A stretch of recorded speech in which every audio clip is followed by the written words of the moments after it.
Hello, it's John Heaton, and today I've got the enormous pleasure of reviewing the brand new release of the 50th anniversary John Lennon Plastic Ono Band CD box set, double vinyl, and there's a 2 CD edition as well. I was very fortunate enough to be sent a copy from Yoko and Sean, and I'm immensely grateful. It really is a wonderful package, and I want to thank Madeline Abbott, my friend, for helping to make that happen. I want to thank Simon Hilton for physically arranging the sending, and then but most of all I want to thank Yoko and Sean. I think it's an enormously generous gesture, and frankly I can't think of too many artists who would do something like that, so I really appreciate it. This is really a beautifully designed box. The spine there of the book, has anyone noticed that it's very similar to George Harrison, All Things Must Pass, with the gold lettering on the black spine? I thought that was quite interesting because they came out roughly the same time, those two albums. So in this beautiful box you get a superb book. And by the way, I quite like the fact that this cover is darker than the original. I know Invisible Ray, you think they shouldn't have mucked around with it, but if I show you my copies of this album, there's no two copies which are the same. They're all slightly different. It's like 50 shades of green. So, for example, you've got, this is my original US copy, which is one thing, and then this is my original copy of Yoko's twin album, and that's again slightly different. This is my new vinyl copy, and this is the same shade of green that I originally owned in the late 70s, which I subsequently lost my copy of that. So this is the new vinyl from a few years ago, and then this is the brand new vinyl of today, and they're all different, and I think that's interesting. In fact, on the Blu-ray of this disc, on the menu is the tree without John and Yoko. So I'm not sure if that was a photo from the time or whether they just edited out John and Yoko, but it's very cleverly done, and they've even got birds singing. So I like that. I think it's a glorious cover, and one has to think that it's very similar to the album that Paul came out with the following year, with Wildlife, just the colours and the kind of escape to nature. So I thought that was interesting, you know, at a time when John and Paul were supposed to be at each other's throats. They are demonstrating some similarities, including getting back to basics, which they both did on this album for John, and Wildlife in particular for Paul. So this is a beautifully designed book. I just want to give credit to some of the people involved in this new release. Paul Hicks has done the mixing of the Ultimate Mixes, and he put together the Elements section as well. Rob Stevens did the raw studio mixes. Simon Hilton designed the book and the beautiful packaging. Sam Gannon came up with the Evolution mixes, which I'll talk about. Darren Evans did some design work on this. So, yeah, how should I do this? I'll just maybe show you what's in the box. So you get what you get is a poster. The war is over. I won't open it. You all know what it says. The CDs are housed in this neat booklet, 6 of them. And the Blu-rays are in here. Unfortunately, my Blu-ray is not connected to a decent sound system, so I haven't checked it out. I did play them once through, but I haven't been able to get full benefit out of those Blu-rays because I don't have 5.1 surround sound. But those of you who do, it's got everything which is on the CDs is also on the Blu-ray. So you can play, you know, the Ultimate Mixes, the outtakes, the demos, and the Evolution stuff on your TV and through the surround sound. So that, I imagine, is a treat and a half. This book is, first of all, you've got 2 postcards as well. I forgot to mention who are the Plastic Ono Band. And then this book is just beautifully designed. I mean, look at some of the adverts from the time when the album came out. Some drawings from Klaus Vormann. This is obviously the album artwork.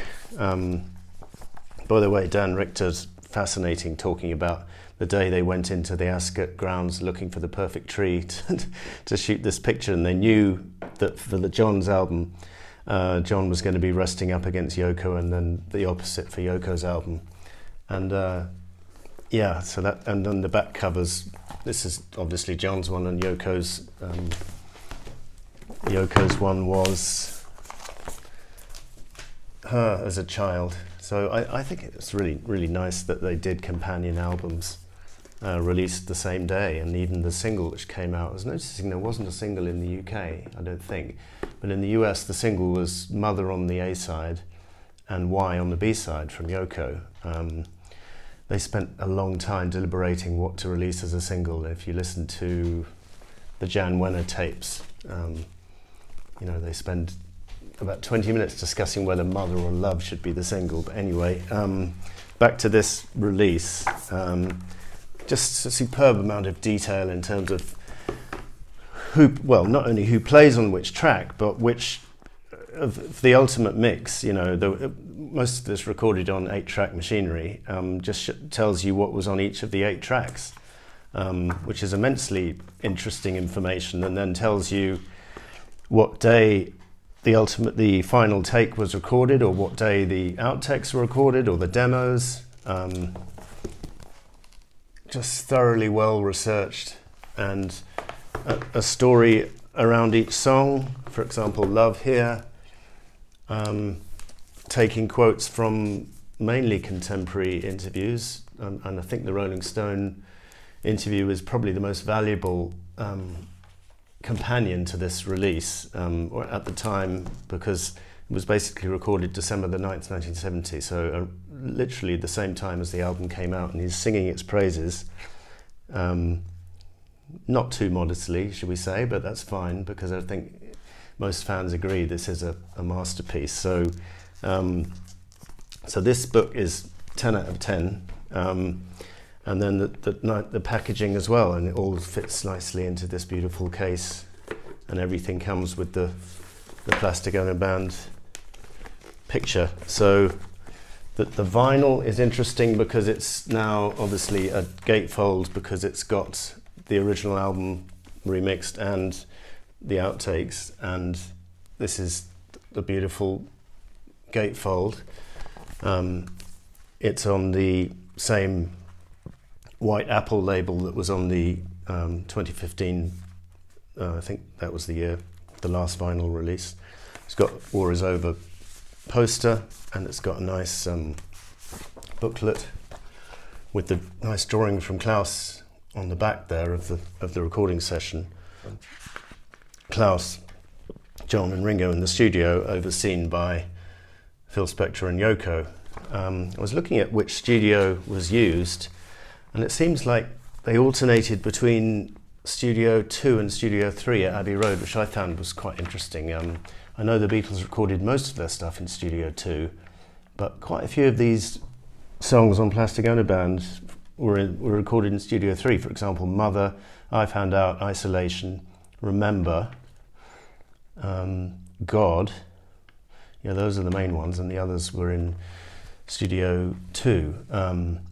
So I've just written a few notes about what I noticed listening to these.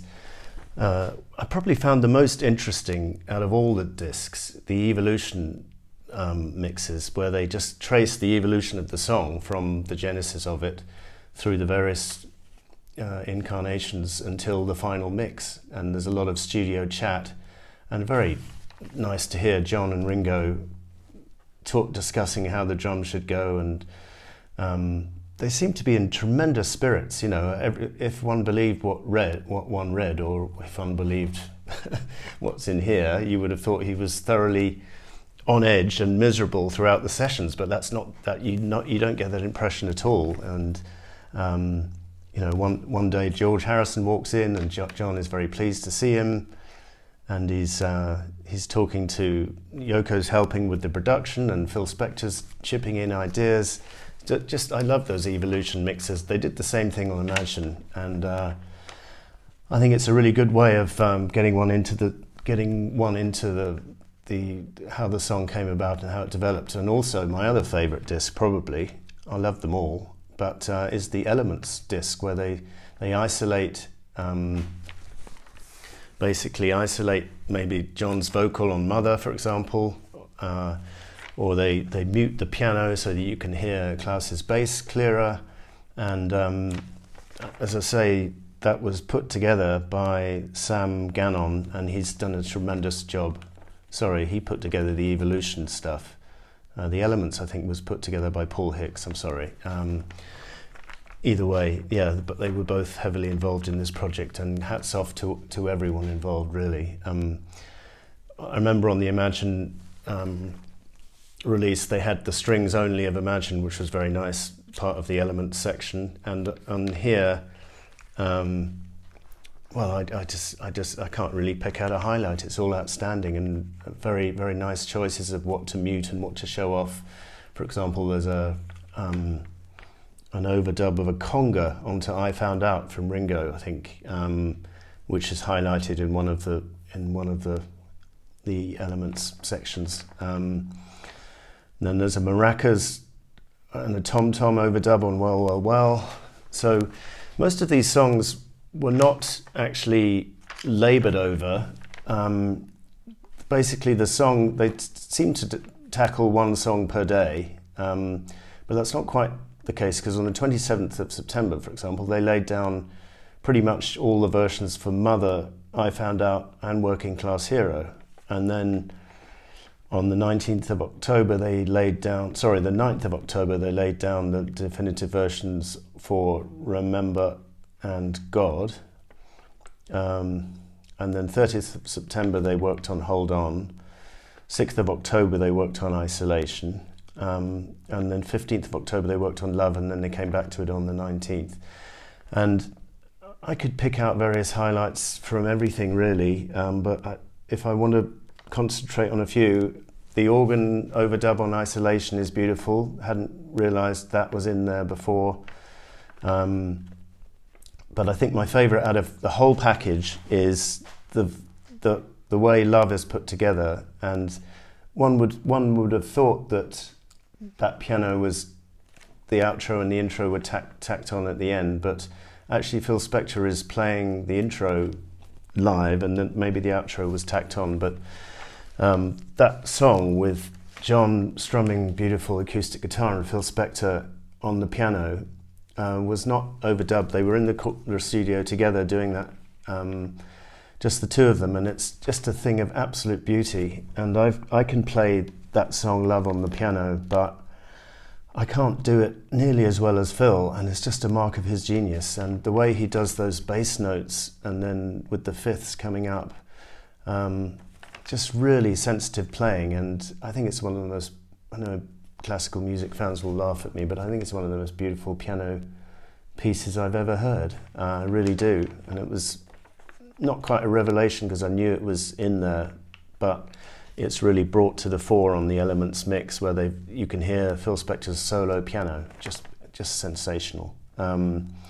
"Look at Me" is interesting because it started off with John strumming an acoustic, which still sounds fine, but he wasn't doing the finger picking style, which was what he had done on Julia and Dear Prudence from the White Album, and he remarked that it's going to take him a week to practice because he's a bit out of practice, hasn't done that kind of thing. And it was roughly almost exactly 2 years from when he did "Look at Me" to when he'd recorded Julia for the White Album. I thought that was interesting. Now, "God" always been one of my favourite songs. I didn't know Klaus Voormann started off playing the piano, which is pretty hilarious. But this is before Billy Preston arrived. I think, well, originally it was a guitar song, and it was one of the last songs to be worked on for the album, and I'm not sure whose idea was it to switch from guitar to piano, but whoever's idea, it was an inspired idea. And then whose ever idea to bring Billy Preston in, again, inspired. And Klaus is saying that John said to Billy, this song is about God, so play some of your gospel piano, even though the song is anti-religion. I thought that was quite amusing. And it's just beautifully done. And everyone talks about how bare bones this album is and how it doesn't sound like Phil Spector, but Phil Spector wasn't just the wall of sound. He could also do he knew where to place each instrument to get the maximum sound from it. And I think, although it was co-produced with John and Yoko, I think Phil Spector's influence is felt. And the same way as on All Things Must Pass, I don't think it's just the wall of sound. I think he can do sensitive ballads as well, and just as tastefully. And I think his piano contribution on Love is worth him being on the album just for that alone. Now, this collection features the singles from around about the same time, although Piece of Chance and Cold Turkey were from the previous year. But really interesting to hear early takes of Cold Turkey with Eric Clapton and John Lennon working out the guitar part, and it sounds very different. And there's even an instrumental version on one of the discs, which is very nice to hear. Just a brilliant song, of course. By the way, the whole thing is mixed pretty loud, so I had to, when I was playing this, I had to close the windows, draw the curtains, and hope that the Budapest neighbourhood was not too off-put by Lennon screaming at the top of his lungs, well, well, well, oh well.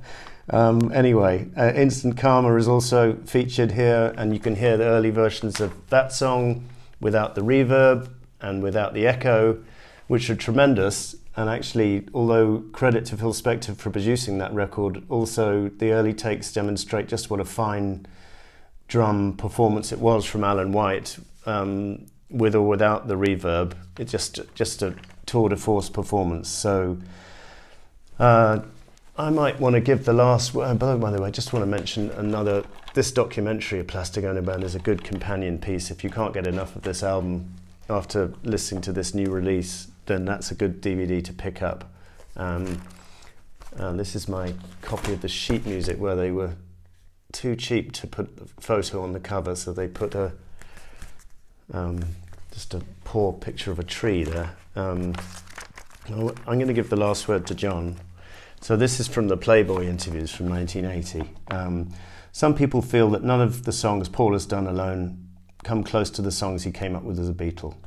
So that's Paul. How about you? I came up with Imagine, Love and those Plastic Ono Band songs. They stand up to any songs that were written when I was a Beatle. Now, it may take you 20 or 30 years to appreciate that, but the fact is these songs are as good as any King stuff that was ever done. I think it's lovely the way John, he was fond of this album when he'd just done it, and 10 years later he was still singing its praises. And I'm not surprised, because it's one of a handful of albums, Beatles solo albums, which one can say, hand on heart, are every bit as good as a Beatles album. And as I say, it's not many solo albums you can say that about if one's trying to be objective, although it's impossible, of course. Anyway, this is a masterpiece. When I ranked my solo Beatles albums, it was #1, and this is just a tremendous celebration of a great album. And again, thanks to Sean and Yoko, thanks to the whole team who put it together, and I hope we get similar releases covering sometime New York City, Mind Games, Walton Bridges. Thank you for watching, and I'll see you next time.